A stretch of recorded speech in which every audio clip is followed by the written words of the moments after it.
What if I told you that on some of your bookings you are paying twice for marketing? Once to attract the guest and then once again when they actually book. It sounds extreme, I know, but in this video I want to explore a theory that shows why many hotels spend tens of thousands in extra marketing costs without ever seeing it in their reports. This might be also one of the hidden reasons I believe why online travel agencies have dominated hotel distribution in the last 2.5 decades. So let's get into it and start from the very beginning. You see, hotels are in a unique position compared to businesses in other industries because demand already exists.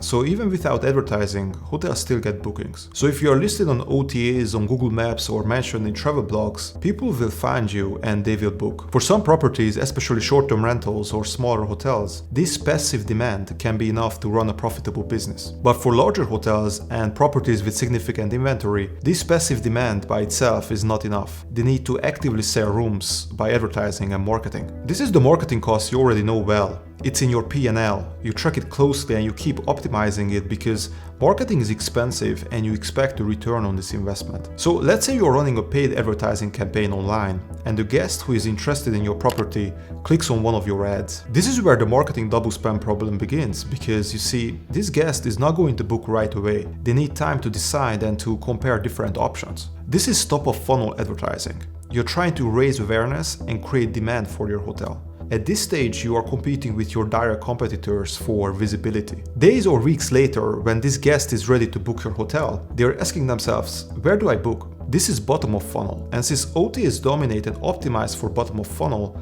there is high probability that this guest will book through an OTA. From your reports, this looks like a standard OTA booking. But wait a second, look at what actually happened. Your marketing worked. You reached the guest with your campaign and they visited your website. But instead of booking directly, they booked through an OTA. To get this booking, you paid for advertising, and now you're paying again in commissions. Have you noticed when you are trying to increase marketing spend for low occupancy periods, you suddenly start to get bookings from OTAs too? That's the marketing double spend problem of hotels. And why it's dangerous is because it's difficult to track, so it doesn't show up in your reports. There is no simple way to tell which OTA bookings were guests you already reached with your marketing. So to put it simply, increasing advertising spend, hoping to get more direct bookings, ironically increases commissions too. On one hand, it's great that you're getting more bookings overall, but on the other hand, you would expect these bookings to be direct. At the end of the day, that's the main reason you are doing your own marketing. This problem is not so often talked about because it's difficult to measure, but it's one of the hidden reasons, I believe, how OTAs are able to dominate hotel distribution.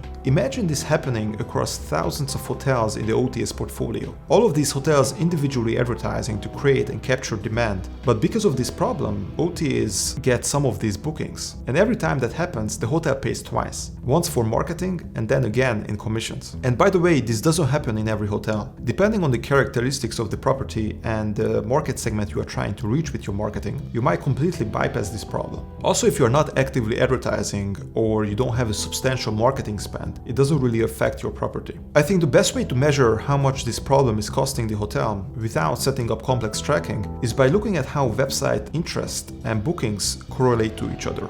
I don't want to get into the calculations in this video, but if you are interested in the formula, connect with me on LinkedIn and I will share it with you and help you calculate how much could be saved by fixing this problem. And now the question is, can this be solved? You see, what causes this problem in the first place is that there is a gap between when somebody discovers the property and when they actually book. In other words, there is a gap between top of funnel and bottom of funnel. And that gap is the middle of funnel that hotels don't have. In my previous video, I talked about building a middle of funnel for hotels to increase direct bookings. But it turns out that a middle of funnel is not only a solution to increase direct bookings, but also to prevent this marketing double spend problem. Without the middle of funnel, hotels are actively losing money on commissions from bookings that were supposed to be direct. So solving this problem would not only increase direct bookings, but would also decrease commissions. And all of the saving is pure profit. So I believe it's one of the best optimization opportunities for hotels right now. A question that often comes up is whether this works the other way around. Are there guests who visit OTAs first and then book directly with hotels? In theory, yes, but in practice it seems like they actually thought about this problem. So in my next video, I will talk about their strategy to prevent this marketing double spend problem. Thank you for watching, and I'll see you in the next video.